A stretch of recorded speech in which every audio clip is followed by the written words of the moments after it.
शिव महापुराण की कथा कहती है कि मंदिर में दिया लगाओ ना लगाओ, अगरबत्ती लगाओ ना लगाओ, मंदिर में जाकर धूप लगाओ ना लगाओ, पर शिव कथा कहती है कि किसी भूखे को भोजन करा देना या किसी की आंख के आंसुओं को पोंछ देना भी सत्कर्म।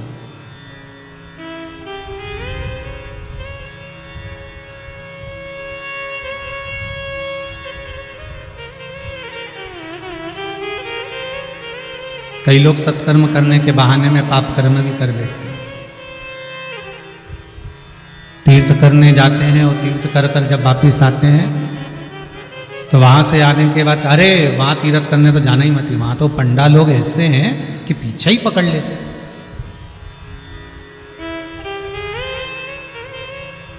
वहां मत जाना, वहां तो बहुत लोग पांव पकड़ लेते हैं, छोड़ते नहीं है, पीछा पकड़ लेते हैं, छोड़ते नहीं है।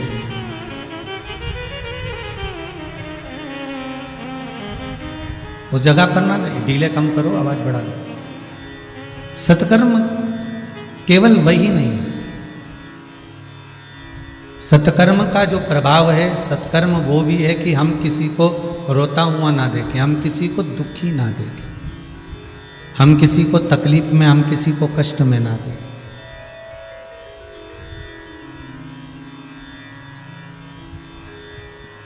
मैं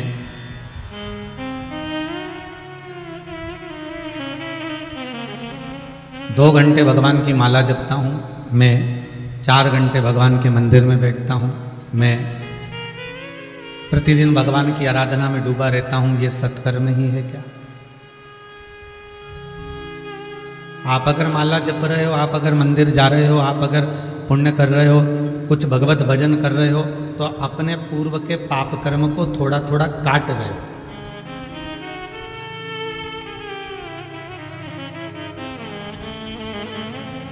गर्ग संहिता कहती है आप जितने कदम चलकर मंदिर में पहुंचते हो, आप जितने कदम चलकर भगवत स्मरण में पहुंचते हो, आप जितने कदम चलकर भगवान की कथा तक या भगवान की भक्ति तक पहुंचते हो, उतने पाप आप जो पूर्व में कर कर आए हो, गर्ग संहिता कहती है, वो धीरे धीरे आपके चलने से, भगवत भजन की ओर बढ़ने से कटते चले जाते हैं।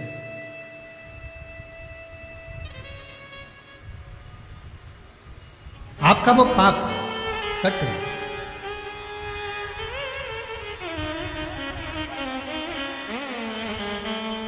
कोई बिलख रहा है, कोई बिलख रहा है, कोई कष्ट में, बहुत बहुत दुखी है, और उसके दुख का निवारण अगर आपने कर दिया तो यही सत्कर्म। एक भजन किसी ने गाया है, बड़ा सुंदर है, कभी प्यासे को पानी पिलाया नहीं, बाधु अमृत पिलाने से क्या फायदा। अर्थात जब उसको जल की जरूरत है, जब उसको पानी की जरूरत है, जब उसको भोजन की जरूरत है, तब हम उसको भोजन नहीं दे पाए, जब हम उसको जल नहीं प्रदान कर पाए। और बाद में हमने भोजन भंडारा चलवाया, बाद में हमने बहुत सारा भोज करवाया, बहुत ब्राह्मणों को भोजन भी करवाया, हमने साधु जनों को भी भोज करवाया, हमने बहुत चींटियों को भी अन्न का दाना दिया, सब कुछ करा, पर वो चला गया तब, वो जीवित था और उसको जरूरत थी, तब हम दे नहीं पाए।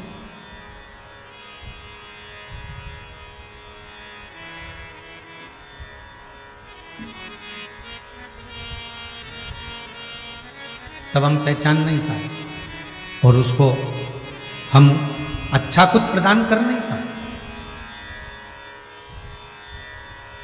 बक्सर बिहार वाले मिश्रा जी, आप अगर कथा सुन रहे हैं तो बड़े ध्यान से सुनिएगा। ये जो व्यक्ति सत्कर्म करता है, मंदिर जा रहे हो, ये आपका कर्म, माला जप रहे हो, ये आपका कर्म, अगरबत्ती लगा रहे हो, ये आपका कर्म है।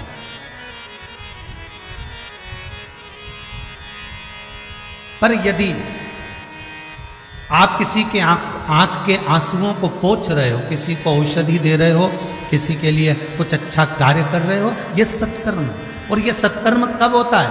तो कहा जब घर में धन तो होता है, घर में पैसा तो रखा होता है, घर में पूंजी तो होती है, ऐसा धन जैसा आज राजगरिया परिवार अपने माता पिता की स्मृति में शिव महापुराण की कथा को ऑनलाइन करा रहा है, ऐसा धन तो सबके पास में होगा। पर राजगरिया परिवार अगर कुछ पुण्य का कार्य कर रहा है, सत्कर्म कर रहा है, शिव महापुराण की कथा को करवाकर, केवल कथा करवाना एक अलग लक्ष्य है। कथा करवाने को राजगरिया परिवार तो अपने राउरकेला में करवा सकते थे, उड़ीसा में करवा सकते थे, पर वो ऑनलाइन कथा कराकर आज ये कोरोना महामारी में जब दुनिया दुख में हर तरफ त्राही त्राही जहां मच रही है, लोगों के नयनों में जब अश्रु भरा हुआ है, ऐसे समय में इस कथा को करवाकर इस राजगरिया परिवार ने कई दुनिया के लोगों में, पूरे विश्व के लोगों में उनके चेहरे पर प्रसन्नता लाकर रख दी है। इसको कहते हैं कि नैनों के अश्रु को पोंछ देना, ये सत्कर्म करवाना।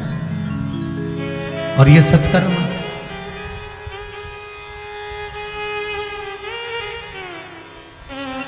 जब होता है तो हमारे पूर्वजों की कृपा, माता पिता की कृपा, घर के बुजुर्गों की कृपा और उस पूर्ण परम ब्रह्म परमात्मा की कृपा होती है, तब जाकर यह सत्कर्म हो पाता है।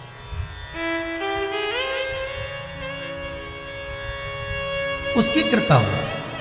तेरी कृपा बिना न हिले एक भी अणु, लेते हैं श्वास तेरी कृपा से तनु तनु। हे गंगाधार मुक्ति द्वार ओमकार, ये उसकी कृपा से, और उसकी कृपा बिना कुछ नहीं। शिव महापुराण की कथा करे, शंकर की कथा करी है, शंकर का अनुमोदन करा है, शिव महापुराण का स्मरण करा है। अगर एक क्षण के लिए भी हम भगवान की भक्ति में बैठ रहे हैं और जन कल्याण के लिए, जगत के हित के लिए बैठ रहे हैं, तो समझ लेना कि आप सत्कर्म की ओर अग्रणी हो। एक मेरे को खुशी की बात सबसे ज्यादा ये लगी इस कोरोना महामारी में, कि जब चारों तरफ दुख समाहित हुआ, तानपुरा की आवाज कम करो, जब चारों तरफ दुख समाहित हुआ,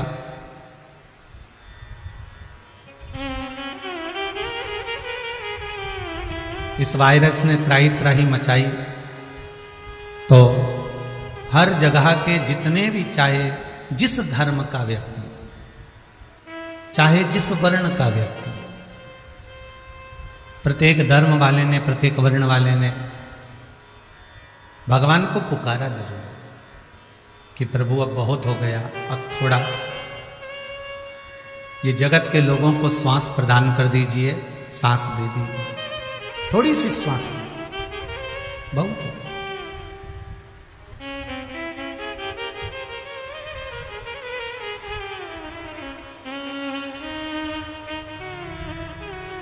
दुनिया के लोगों ने पुकारा जरूर है भगवान, और जब जग कल्याण के लिए, जगत हित के लिए, संपूर्ण विश्व कल्याण के लिए हमारे जब हाथ उठते हैं, संपूर्ण विश्व कल्याण के लिए जब हमारे दोनों हाथ परमात्मा के चरणों की ओर जाते हैं, तो समझ लो कि आप सत्कर्म कर रहे हो।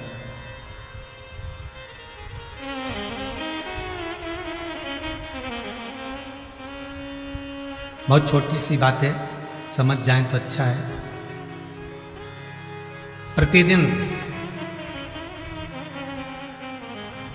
जब तक ये वायरस समाप्त नहीं होता, कोरोना महामारी समाप्त नहीं होती, प्रतिदिन आपके घर में जो मंदिर है, देवालय है, पूजन स्थल है, ठाकुर जी बैठ रहे हो, चाहे राम जी बैठ रहे हो, चाहे देवी जी बैठ रही हो, चाहे शंकर जी बैठ रहे हो, जो भी आपके यहाँ विराजमान है, उनके चरणों में जाकर 2 मिनट के लिए ओम अक्षर का नाद करना, या श्री शिवाय नमस्तुभ्यम बोल लेना, या भगवान शंकर से विनती करना,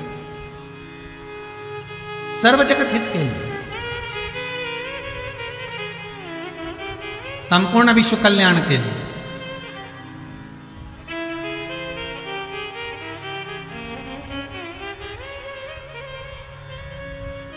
और संपूर्ण विश्व के कल्याण के लिए तो देवता भी अग्रणी रहते हैं महाराज। जिस समय पर माता सती अपने प्राणों को त्यागी और माता सती के शव को लेकर भगवान शंकर ने अपने कंधे पर लिया, और कंधे पर लेकर भगवान शंकर माता सती के शव को यहां वहां क्रोध में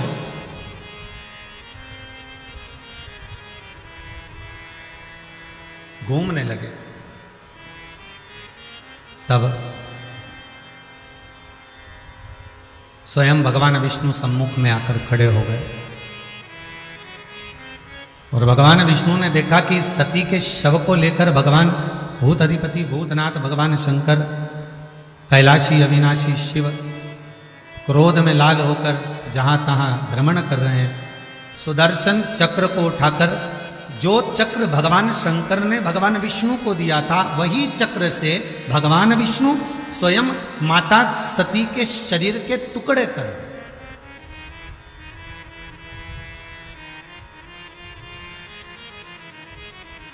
और माता सती के शरीर के टुकड़े करे, और वह टुकड़े जहां जहां पर गिरे वो शक्तिपीठ बन गए। तो भगवान ब्रह्मदेव ने, भगवान ब्रह्मा ने भगवान विष्णु से जाकर, भगवान नारायण से जाकर एक प्रश्न किया। भगवान विष्णु से पूछा, प्रभु ये बताओ कि आपने ये गलत काम नहीं किया क्या कि माता सती के टुकड़े कर दिया आपने मां जगज्जती जगदम्बा माता सती के शरीर के टुकड़े करे हैं, दाक्षायणी के शरीर के टुकड़े करे हैं, ये अच्छी बात नहीं है, ये श्रेष्ठता नहीं है आपकी। भगवान विष्णु कहते हैं, अगर जग कल्याण के लिए, जगत हित के लिए, जग कल्याण के लिए मैंने यह सब किया, और जग कल्याण के लिए अगर थोड़ा सा दुख सहन करना भी पड़ जाए तो सहन करो।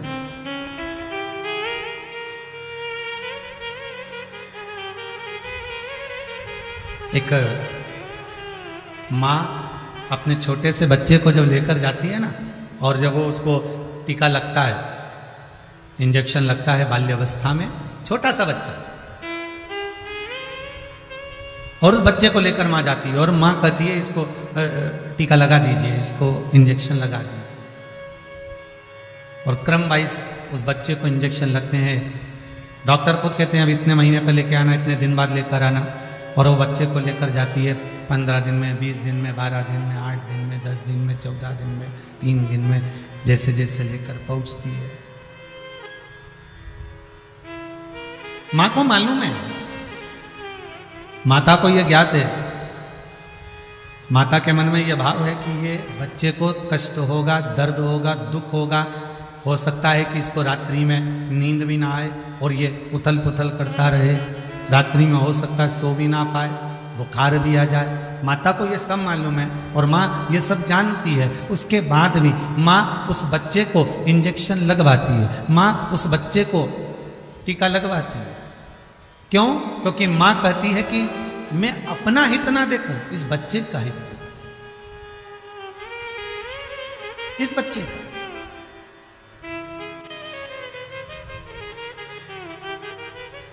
थोड़ा लगेगा जरूर। आज अगर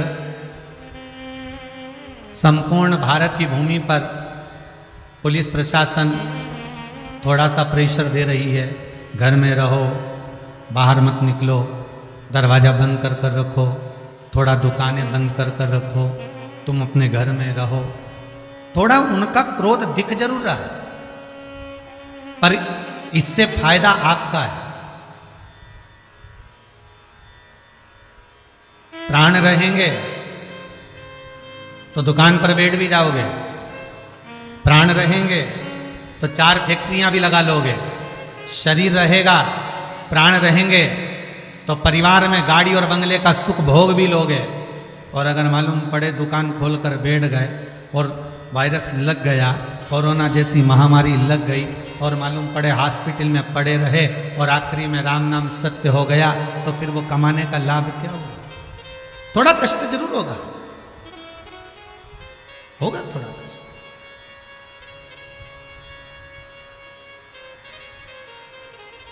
पर जग कल्याण के लिए, जगत हित के लिए अगर थोड़ा दुख भी सहन करना पड़ जाए तो चले। श्री सुखदेव जी महाराज जो भगवान शंकर का ही एक अंश माने जाते हैं, जिस समय पर भगवान सुखदेव जी महाराज स्वयं एक तोते का एक छोटा सा बच्चा, जिस समय पर भगवान अमर गुफा में शंकर भगवान माता पार्वती को अमर कथा श्रवण करा रहे हैं, और एक कौटर में एक तोती बैठी है, और कथा सुनाने के समय पर भगवान शंकर मां पार्वती से कहते हैं, पार्वती कथा मैं तुझे श्रवण करा रहा हूं, तो सुनने बैठी के है यहाँ पर एक बात मैं तुझसे कहना चाहूंगा कि ये त्रिशूल ले और इस त्रिशूल को लेकर चारों तरफ घूमकर आ जा। जिस कथा को मैं तुझे श्रवण कराऊं वो कथा कोई दूसरा ना सुने। पार्वती त्रिशूल लेकर जाती है, चारों तरफ घूमकर आती है, सबको भगा कर आ जाती है और पार्वती मैया कथा को सुनने के लिए बैठ जाती है। शंकर भगवान कथा कहना प्रारंभ कर देते, पार्वती कथा सुनना प्रारंभ कर देते। और पार्वती मैया जब कथा सुनना प्रारंभ करती हैं, भगवान शंकर 3 बार ताली का नाद करते हैं।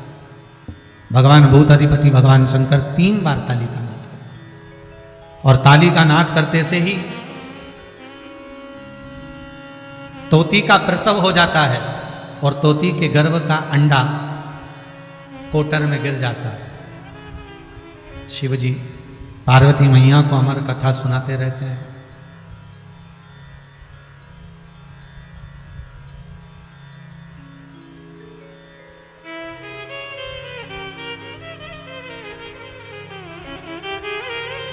और ये वही अमर कथा जो भगवान शंकर बड़े भाव से अपने हृदय चित्त में धारण कर कर रखे थे। पार्वती मैया श्रवण करती है, पर कुछ देर बाद माता पार्वती के नैनों में निंद्रा समाहित हो जाती है, मां सो जाती है। कल एक कथा में विराम पर एक छोटा सा भजन की लाइन गाई थी कि पाप करंता हसे ये मनवा, जाप करंता रोवे। पाप करंता हसे ये मनवा, जाप करंता रोवे। काम क्रोध में निस दिन जागे, कथा कीर्तन सो। ऐसी फूटी गई तकदीर, कहो ना कैसे तारो।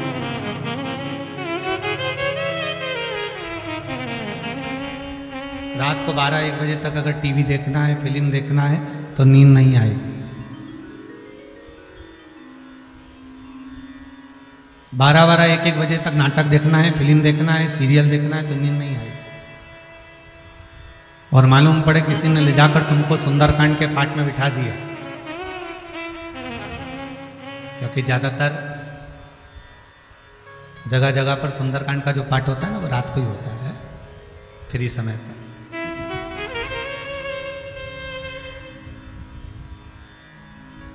और रात्रि को किसी ने आपको सुंदरकांड के पाठ में ले जाकर बिठा दिया, रात को किसी ने भजन में ले जाकर बिठा दिया। अरे वो भी जाने दो, हम तो कहेंगे वो एक व्रत आता है ना हरतालिका तीज का, जो रात्रि में होता है। महाराज वैसे तुम रात्रि को 2-2 बजे तक जागते रहोगे, नींद नहीं आएगी, पर जिस दिन तुम्हारा हरतालिका तीज का व्रत है, ऐसा होता है, यूं तुम रात दोपहर के 1-1 बजे तक भूखे रह जाओगे चल जाएगा, पर जिस दिन तुम्हारा एकादशी का व्रत है, जिस दिन तुम्हारा सोमवार का व्रत है, जिस दिन तुम्हारा मंगलवार का व्रत है, जिस दिन तुम्हारा चतुर्थी का व्रत है, जिस दिन तुम्हारा पंचमी छठ का तीज का व्रत है, उस दिन तुम्हें सुबह से बस उठते से चाय पीते से भूख लगना प्रारंभ हो जाएगी। ये है।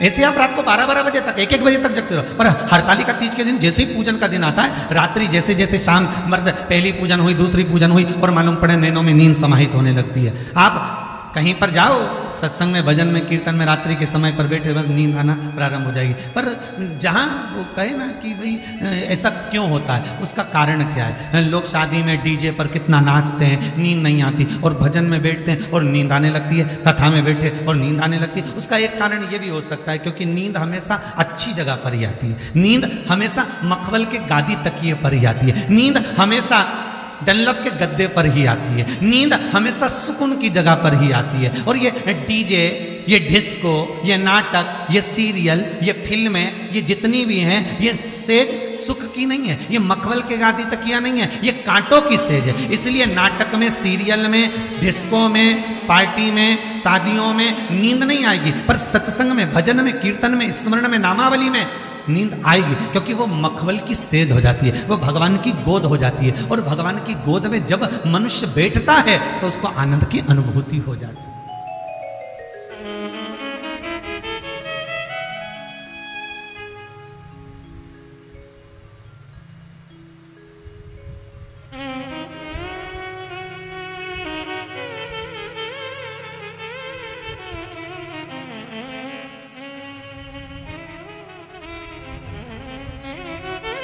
तुम भगवान की पूजा और आरती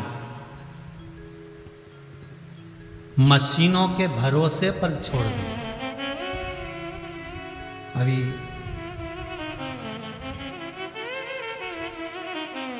इससे पहले प्रतापगढ़ कथा थी और प्रतापगढ़ के पहले दुर्गापुर कथा थी। कैलाश जी अग्रवाल कथा को अग्रवाल परिवार कराया था। यूट्यूब पर भी वो कथा आई थी, लक्ष्मी नारायण मंदिर में हो रही थी। उसी मंदिर में हम भी ठहरे हुए थे। हमने देखा, केवल उसी मंदिर में नहीं, कई मंदिरों में देखा, आरती के समय पर लोग हाथ में घंटी और घड़ियाल लेना बंद कर दिए। एक मशीन आ गई, उज्जैन में मिलती है, हरिद्वार में भी मिलती है, और वो मशीन का खटका दबा दो और नगाड़ा बजना चालू हो जाता है, घंटे की नाद होना चालू हो जाती है, घंटी बजना चालू हो जाती है।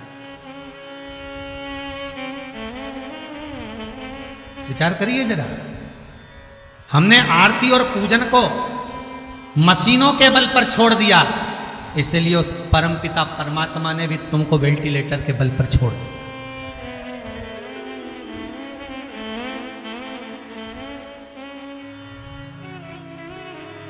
हम दुर्गापुर कथा करने गए तो हमने वहां भी देखा, वो बटन चालू कर देते महाराज जी और घंटियां बजना चालू हो जाती और नगाड़े बजना चालू हो जाते। अब पूजा और आरती भी अगर मशीनों के बल पर हो रही है और तुमने भगवान की आरती और पूजन को मशीनों के बल पर अगर छोड़ दिया है, तो भगवान ने भी तुम्हें मशीनों के बल पर छोड़ दिया।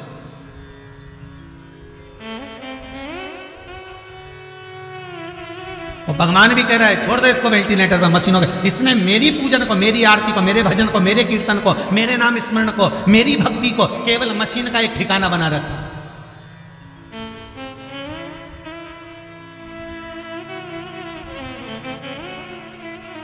कोई कह रहा था भगवान हमारी सुनता क्यों नहीं। हमने हमारे एक कोई माता ने कहा हमारे पति चले गया इस कोरोना महामारी में, मैंने भगवान से इतनी विनती करी, इतनी पूजन करी, इतनी अर्चना करी, भगवान ने मेरी एक नहीं सुनी, भगवान ने मेरी जरा सी ना सुनी। हमने कहा माँ निवेदन है आपसे, पूरा लंबा समय निकाल कर देखिए पूजन में कितने समय से जुड़े हो आप, पूरा लंबा समय निकाल कर देखिए आप भगवान की भक्ति में कितने जुड़े हो आप।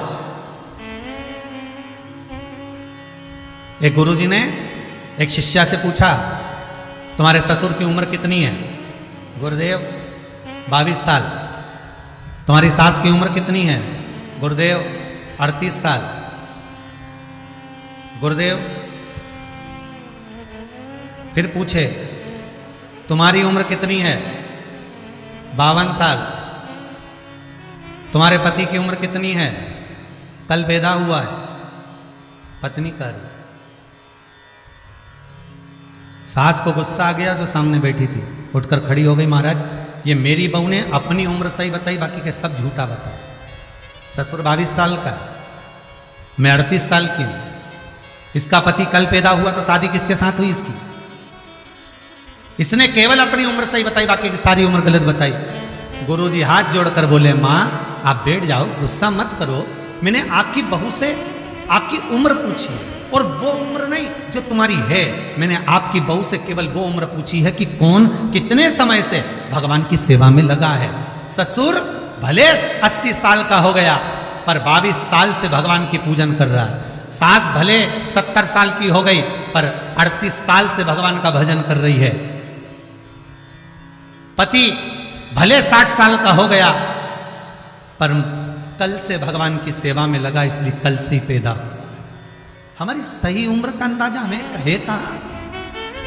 2 अगरबत्ती को लगा देना तुम पूजन समझते हो, अगरबत्ती को लगा देना पूजन समझते हो, भगवान के सामने दिया जला देना पूजन समझते हो, भगवान के मंदिर में जाकर 1 लोटा पानी चढ़ा देना पूजन समझते हो, भगवान के मंदिर में जाकर बेलपत्र चढ़ा देना, धतूरा चढ़ा देना पूजन समझते हो। ये पूजन नहीं है। भगवान के मंदिर में जाकर एक क्षण बैठकर उस परमात्मा से दिल की बात कह देना। भले तुम कुछ दिया लगाओ ना लगाओ, अगरबत्ती लगाओ ना लगाओ, तुम भगवान पर जल चढ़ाओ ना चढ़ाओ, बेलपत्री चढ़ाओ ना चढ़ाओ, पर मंदिर में जाकर, अर्थात मंदिर नहीं भी गए हो, अपने ही घर में रहकर अपने हृदय को साफ कर लेना, निर्मल कर लेना, और किसी के प्रति भेदभाव नहीं रखना, किसी के लिए अपशब्द नहीं कहना, किसी के लिए ताना नहीं देना, किसी के लिए गाली नहीं देना, किसी के लिए आड़ा टेढ़ा ना कहना।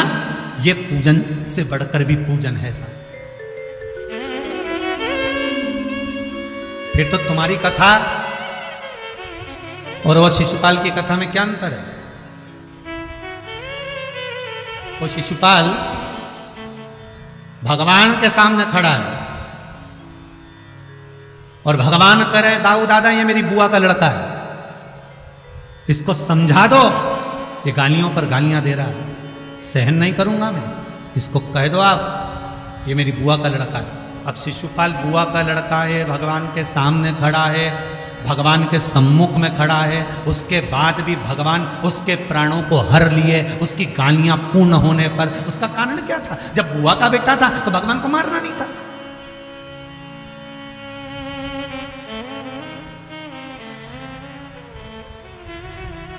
जब भगवान कृष्ण के सामने खड़ा था तो भगवान को मारना नहीं था, क्योंकि भगवान सम्मुख में, फिर क्यों मारा?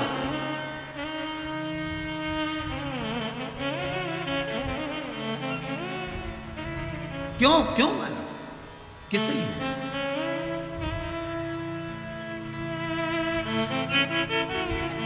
भगवान कह रहे हैं दिखावे की पूजन ना हो।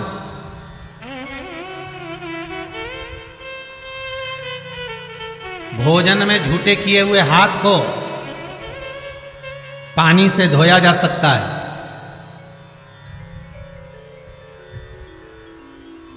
भोजन करते समय सब्जी में भिड़े हुए कपड़े को साबुन से धोया जा सकता है, पर कमाई करते समय झूठे किए हुए हाथ को 1 रुपये को 2 रुपये बनाते समय, कमाई करते समय झूठे किए हुए हाथ को ना तो पानी से धोया जा सकता है ना साबुन से धोया जा सकता है। ये झूठे किए हुए हाथ केवल सत्संग से ही धुल सकते हैं, केवल भगवान की भक्ति। और फिर वही वाली बात याद कर लीजिए, धन होगा तो चोरों की नजर जरूर होगी, सुंदरता होगी तो लुच्चों की नजर जरूर होगी, और अगर हृदय में शंकर की भक्ति होगी तो उस महादेव की नजर तुम पर जरूर होगी। ये पक्का है। उस नजर को आपके ऊपर रखना। तो हमें कपड़े कैसे पहने उससे मतलब नहीं रखना, हमें वस्त्र कैसे पहने उससे मतलब नहीं रखना, हमें भीतर से साफ होना, हमें अंदर से साफ, हमें भीतर से निर्मल हो।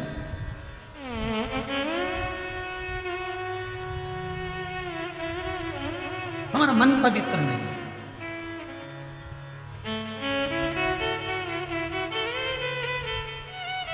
हमारा मन पवित्र।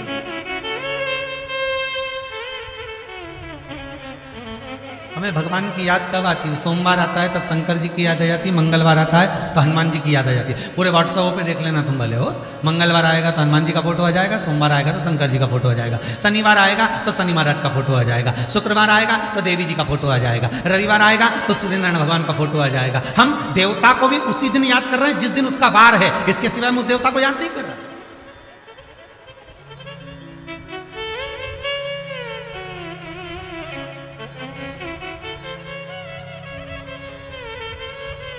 हमने देवताओं को भी वार के बारे में बांट लिया है। सोमवार है, शंकर जी को याद कर लो, आज सोमवार है मैं शंकर जी के मंदिर जाऊंगी, आज सोमवार है मैं शंकर की आराधना करूंगी, आज सोमवार है मैं शिव का स्मरण करूंगी। करो। अगर भक्ति प्रबल है, भाव निर्मल है, तो भगवान का दर्शन भी सम्मुख में। कल समीर जी के मोबाइल पर बहुत सारे लोगों ने अपने अपने फोटो डाले, उसमें कुछ फोटो लोगों ने डाले कि गुरुदेव से कहना 60% कोरोना था, पूरे शरीर बेकार हो चुका था, केवल मोबाइल पर शिव महापुराण की कथा को सुन सुनकर